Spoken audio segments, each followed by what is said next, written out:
Here with Southern head coach Terrance Graves. Coach Graves, year one in the books, made the SWAC championship.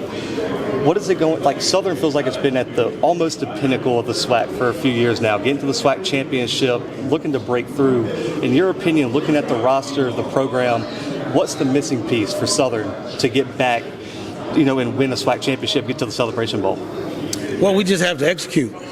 We have to execute and finish. I think that's the thing. When you playing in the championship game, you can't turn the ball over 4 times against a great team. And, when you turn the ball over as many times as we did then against a good team, it's hard to beat any team. But when you turn it over against a great team, then, you wind up losing the football game. And so that's something that we've really talked about. We preach, we work on. And those guys understand that, we just got to execute and do what we know we're capable of doing. And then we give ourselves a chance to be that champion. Jalen wasn't expected to play a lot last year, but he did a really, really good job when he was asked to step into that starting role. What did you want to see as the head coach, him improve on going into year 2? Well, I was really pleased with Jalen. Jalen prepared like a pro. Even when he was the second team guy or the third team guy, or even when he became the guy, he prepared the same. That's why he was able to step in and have the success that he had. I really feel bad for him because he got hurt late in the Bayou Classic and he wasn't able to play in the championship game.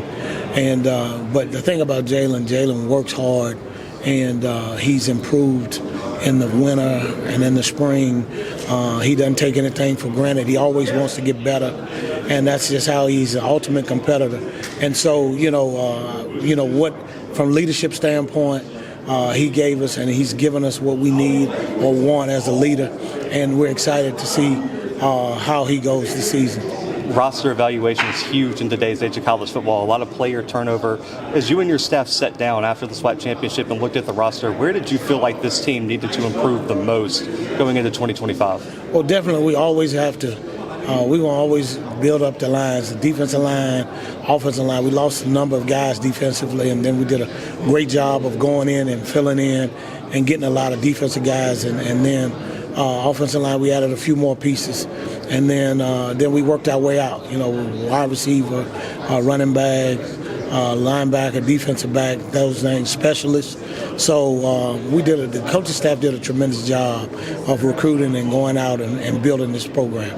There's no doubt the face of the program right now is Kelby Gibbons. Yeah. I mean, he's going to be on every All-American list all preseason. He was All-American last year, SWAC Defensive Player of the Year. When you look at his game as a defensive guy, what impresses you most about him, and where is his ceiling? Because he's achieved everything but win the Buck Buchanan. What's next for Kelby, in your opinion? Well, the sky's the limit for Kelby.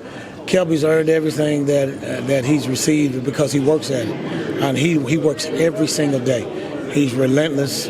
He's humble enough to keep everything in perspective. And so, as I tell the team, if you want to be talked about like Kelby, then you have to do those things that Kelby does to be talked about. And so he's a natural leader. We're excited and blessed to have him here for another year. And so we look forward to him being a great leader and doing great things. The last question here, Coach. Offensive line, you guys made a big shift mid-season, brought in a lot of young guys that played really well despite the limited experience they had. Where's your offensive line unit going into next year? Because you talked about how important the trenches are, and a lot of those young guys got a lot of necessary experience last season.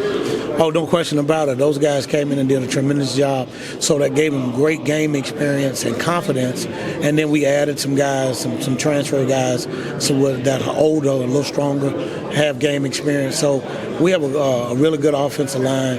Coach Nivens is doing a great job, offensive line coach, doing a great job of teaching those guys and gelling those guys together so that we'll be successful this year.